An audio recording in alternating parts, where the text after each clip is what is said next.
माऊली, आपल्याला महाविष्णूंचा वामन अवतार माहित आहेच, ज्या अवतारामध्ये त्यांनी बळीराजाला पाताळात पाठवलं होतं एका पावलाच्या शक्तीनं. पण यासाठी बळीराजाला आपलं सर्वस्व अर्पण करावं लागलं होतं.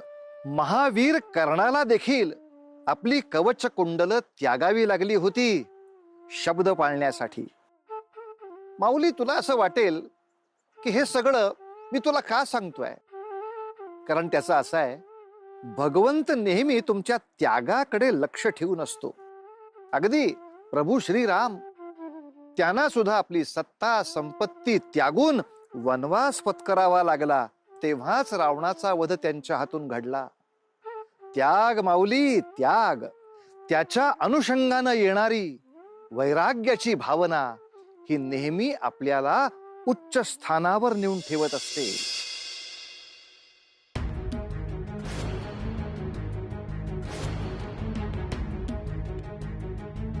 माते, आज देखील आपण हा नैवेद्य आणि निर्माल्य या कलशातच विसर्जित करणार? होय पुत्र, आपली ही परिस्थिती मातेपासून लपलेली नाही. तिचे कृपाशीर्वाद आपल्या बरोबर नक्कीच आहे आणि माता सर्व काही समजून घेईल. आणि ही देखील आपली माताच आहे ना? हो.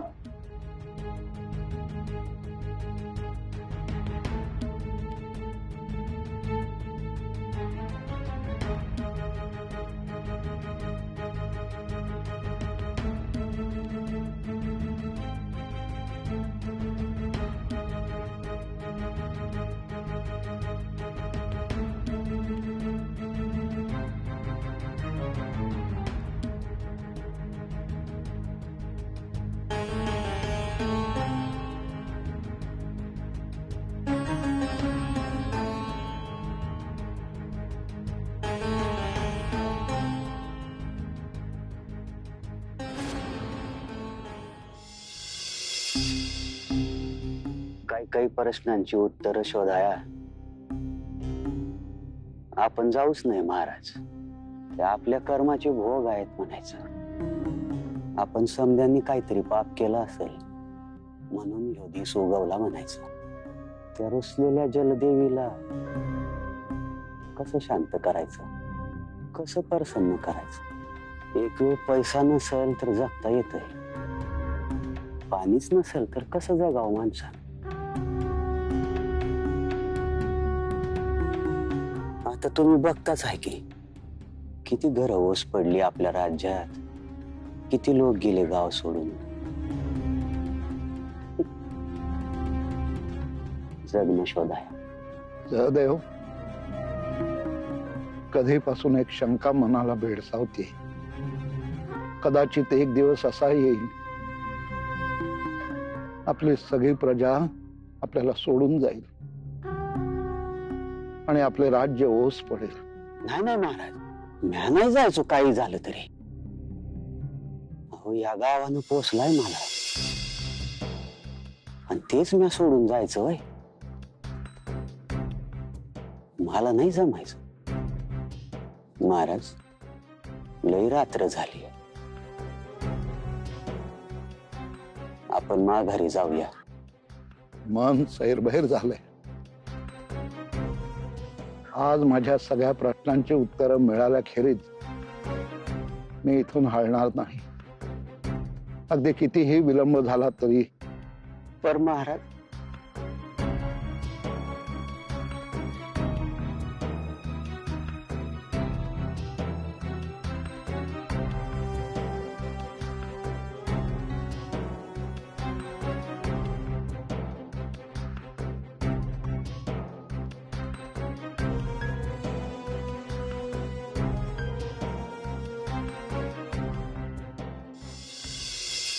हे आदिशक्तीनो,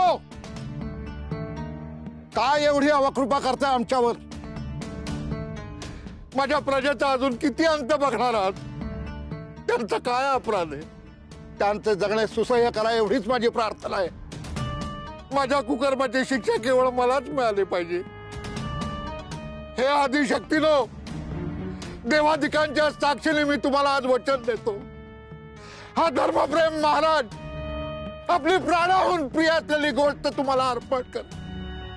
माझ्या त्यागाचा स्वीकार करा आणि आमच्या नगरीवर जलवर्षाव करा हो.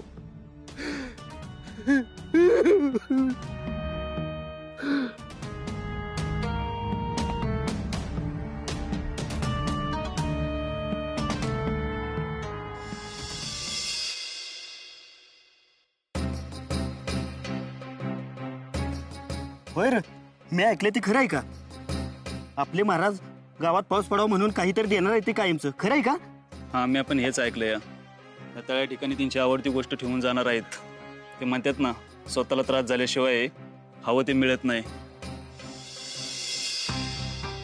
अरे ते बघा, महाराज आले. महाराज आले, महाराज आले, महाराज आले, महाराज आले. शिवासन कशाला आणले त्यांनी? काय कळ ना मला, कशाला श्वास म्हणजे काय कळ नाही. काय कळायलाच मागं ना काय.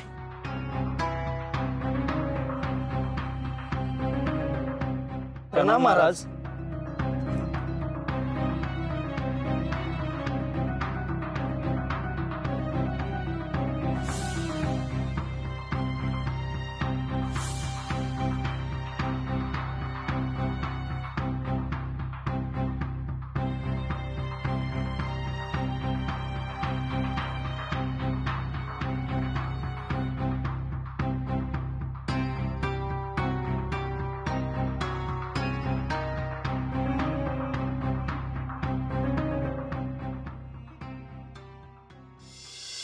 हे आदिशक्तीनो, हे जलदेवते, मी महाराज धर्मप्रेम, ज्याने आपले उभय आयुष्य आपल्या प्रजेच्या समृद्धीसाठी वेचले. हे माझे सिंहासन, जी माझी ओळख निर्माण झाली होती, ज्या त्या देहाचा आत्मा वास करत असे, त्या माझ्या प्राणप्रिय सिंहासनाचा आज मी माझ्या नगरवासियांच्या जीवनासाठी त्याग करतो आहे. एका राजासाठी त्याचे सिंहासन म्हणजे सर्वस्व असते, पण मला मात्र माझ्या प्रजेचे सुख म्हणजे सर्वस्व आहे.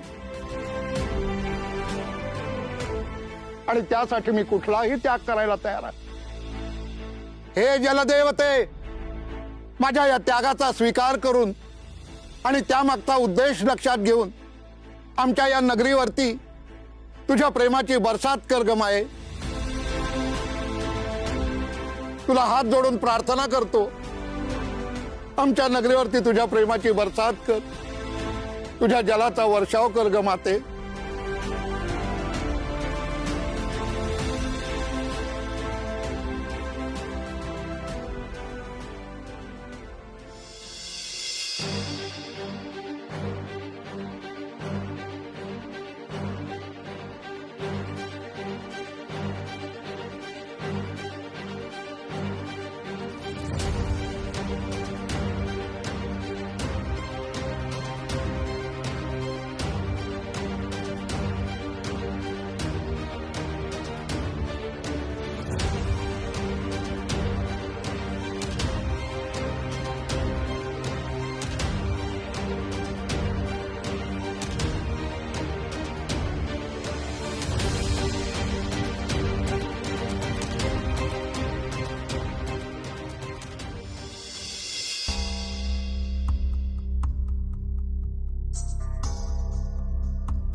अरे शत्रू बीज का चटका लावून जात नाही जीवाला. आणखी किती छळ करणार आहेस तू आम्हा गरिबांचा देवा.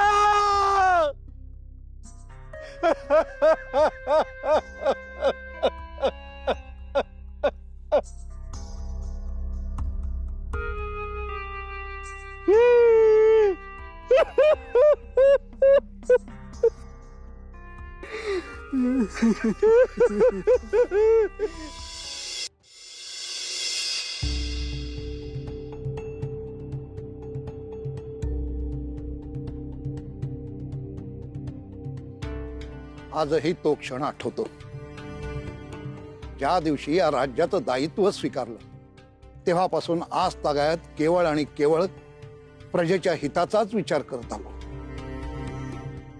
प्रजेने देखील मला राजा म्हणून स्वीकारलं होतं, पण मी माझ्या कर्तव्यात कमी पडल्यामुळे कुठलाही प्रजाजन ही नगरी सोडून गेल्याचं ऐकिवात नाही. पिताश्री, असे दुःखी होऊन खचून जाऊ नका. चला, आमच्या सर्वांसोबत काही क्षण व्यतीत करा, भोजन ग्रहण करा, म्हणजे तुमच्या मनास स्वास्थ्यता लाभेल. चला. नाही पुत्री,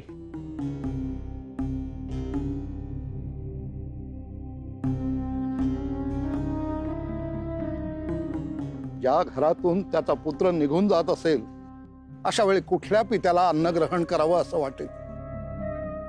माझ्या घरातील म्हणजे माझ्या नगरातील कुटुंबांची वाताहात झाली आहे. त्यांच्या घरात अन्नाचा कण नाही की पाण्याचा थेंब नाही. अशा वेळी अन्न ग्रहण करावं असं कसं वाटेल? नाही, एक राजा म्हणून मी पराभूत झालो. नाही पिताश्री, आजवर तुम्ही याहून भयंकर संकटातून प्रजेचे रक्षण केले आहे आणि केवळ ही एक लढाई आपल्याला पराभूत योद्धा ठरवू शकत नाही. यातूनही काही उपाय निघेल. पिताश्री, विश्वास ठेवा. चला, भोजन करायला चला. नाही पुत्री, नाही. माझ्या अन्नावरची वासनाच उडून गेली आहे. मी अन्न ग्रहण करू शकत नाही. पिताश्री, आपणच म्हणता ना की आपली इच्छा नसेल तरीही एखादी गोष्ट आपल्याला केवळ इतरांच्या आनंदासाठी करावी लागते, त्यांच्यासाठी जगावं लागतं. मग जर आपण असे उपाशी राहिलात तर आपल्या प्रिय पद्मकुमाराने सुद्धा भोजनाशिवाय राहावे का? आणि आपण अन्न ग्रहण केले नाही हे त्याला समजल्यावर तो देखील उपाशी राहील. मग तुम्हाला हे बघून आनंद होईल. चला, येतो. नाही, मी भोजन नाही करणार. पुत्र पद्मकुमार, तू दिवसेंदिवस किती बरे हट्टी होऊ लागला आहेस. तुझी भोजनाची घटिका टळून जाते आहे, तरी तू भोजन का करीत नाहीस? आजोबा आल्याशिवाय मी भोजन करणार नाही म्हणजे नाही. आजोबा आलेले आहेत. आजोबा! काय आता करणार ना भोजन? हो. हा, बघितलं, आमचे युवराज त्यांच्या आजोबांच्या शब्दाबाहेर नाही येत बर का. हा, एक वेळ माता पित्यांचं नाही ऐकणार ते, पण आपल्या आजोबांचं मात्र नक्की ऐकतील. काय बर, आता मातोश्रींना सांगा की पुढच्या वेळेस भोजन देताना आपल्या दोघांना एकाच भोजन पात्रात द्या. काय अशाने काय होतं बरं? दोघांमधलं प्रेम वाढतं. शाबास. हा. काय खाऊया बरं? पहिले हे लाडू खाऊया.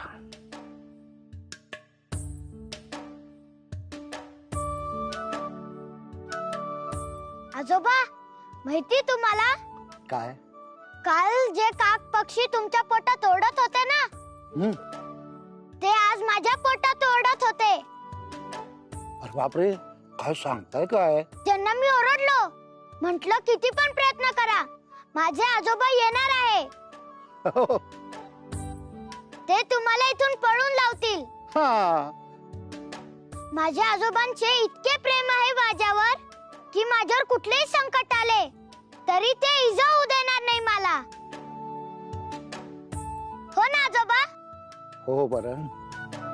युवराज, तुम्ही माझ्या काळजाचा एक भाग आहात, त्यामुळे तुम्हाला काहीही इजा झाली तरी मला कसं सहन होईल, म्हणून मी तुम्हाला माझ्या प्राणापेक्षाही जास्त जपतो. आता खायला सुरुवात करा बघू.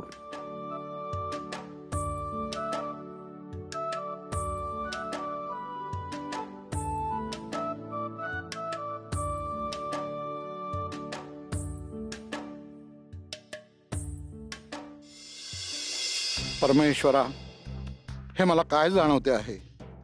अशी कुठली गोष्ट आहे माझ्यासाठी जी प्राणाहून अधिक प्रिय आहे? मला माहीत असलेले याचे उत्तर अधिक भयंकर आहे.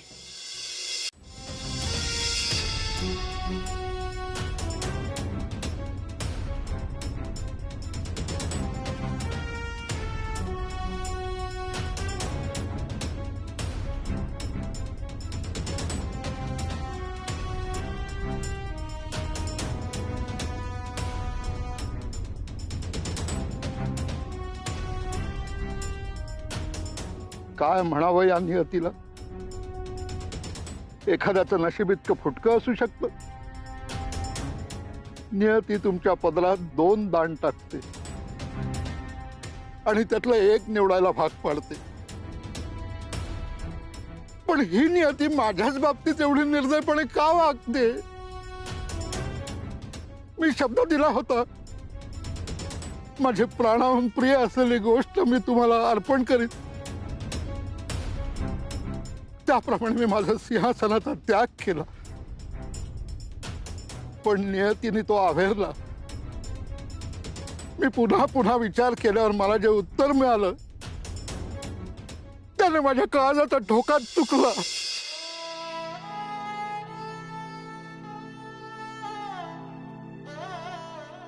सिंहासनापेक्षा अधिक प्रिय असलेला माझा पद्मकुमार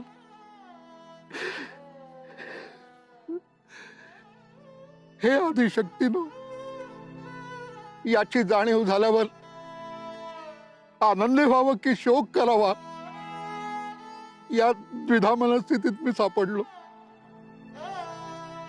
माझ्या प्रजेच्या सुखासाठी पद्मकुमारांचा त्याग करावा ही कल्पना मनाला सहन करणार नव्हती. पण दुर्दैवाला मी शब्द देऊन बसलो होतो आणि तो जर पाळला नाही तर त्याचे खापर माझ्याच माथे फुटणार होते. काही निर्णय कितीही कठोर वाटले तरी काळजावर दगड ठेवून ते घ्यावेच लागतात. कारण ती काळाची गरज आणि नियतीची इच्छा असते आणि त्याचे पालन करणे हे आपले परम कर्तव्य असते.